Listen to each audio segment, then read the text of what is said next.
শহরের ছোট একটি ফ্ল্যাট, চারপাশে ইট পাথরের তৈরি দেওয়াল আর গাড়ির শব্দে সবসময় মন থাকত সবুজের খোঁজে। একদিন হঠাৎ মাথায় এলো, বারান্দাটাকে যদি ছোট একটা বাগানে রূপ দেওয়া যায়। পরের দিনই পুরনো বোতল, ভাঙা মগ আর কিছু টব জোগাড় করে রোপণ করলাম কিছু গাছ। সেখানে ছিল নয়নতারা, বেলি, অ্যালোভেরা, মানি প্লান্ট। তবে বাগানের সর্বপ্রথম গাছ ছিল নয়নতারা।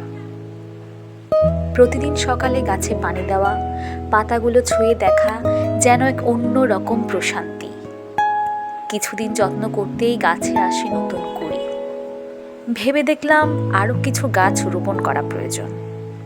তাই তো নিয়ে এলাম বিভিন্ন জাতের ফুল গাছ।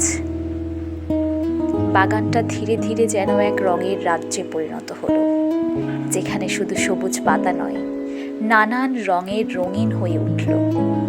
বাগানে ফুটল নানা ফুল, বাগান বিলাস, গাঁধা, রজনীগন্ধা, নয়নতারা, অ্যাডোনিয়াম, বেলি, পিটুনিয়াম।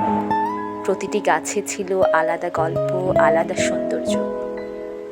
গাঁদা ফুলগুলো ঝলমলে হলুদ, কমলা রঙে সকালবেলা সূর্যের সাথে খেলা করে। পিটুনিয়া রঙিন হাসি ছড়িয়ে দিত, বেলি আর গন্ধরাজের মিষ্টি সুবাস চারদিক ছড়িয়ে পড়ে মনটা ভরে যেত এক অদ্ভুত প্রশান্তিতে। অ্যাডোনিয়ামের গোলাপি ফুলগুলো ছিল অন্য রকম সুন্দর, জারবেরা তার বড় বড় পাপড়ি নিয়ে সতেজতায় ভরে থাকে। নয়নতারা চুপচাপ কোনায় থেকে প্রতিদিন ফুল দেয়, আর বাগান বিলাস সে তো বারান্দায় রেলিং জড়িয়ে বেরিয়ে পড়েছে খোলা আকাশে। গাছে পানি দেওয়া, মাটি নিয়ে ঘাঁটাঘাঁটি করা, এসবই যেন শান্তির প্রহর।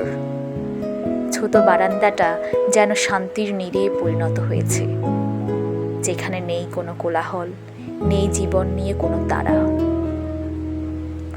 আমার গাছগুলো বড্ড শান্ত, তাদের মধ্যে নেই কোনো অভিযোগ, তবে তারাও অপেক্ষা করে। আমি বুঝি তাদের অপেক্ষার ভাষা। তারা আমার জন্য অপেক্ষায় থেকে নেতিয়ে পড়ে। তারা যখনই আমার ছোঁয়া পায়, সতেজতায় ভরে ওঠে। আমার বাগান আমার মন খারাপ বুঝে, তাই তো যখনই মন খারাপ নিয়ে তাদের কাছে যাই, তখনই তাদের মিষ্টি গন্ধ আর স্নিগ্ধ বাতাসে আমার মনকে প্রফুল্ল করে তোলে।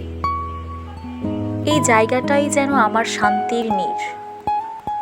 তাই শখ করে নাম দিয়েছি নির্জন নীড়।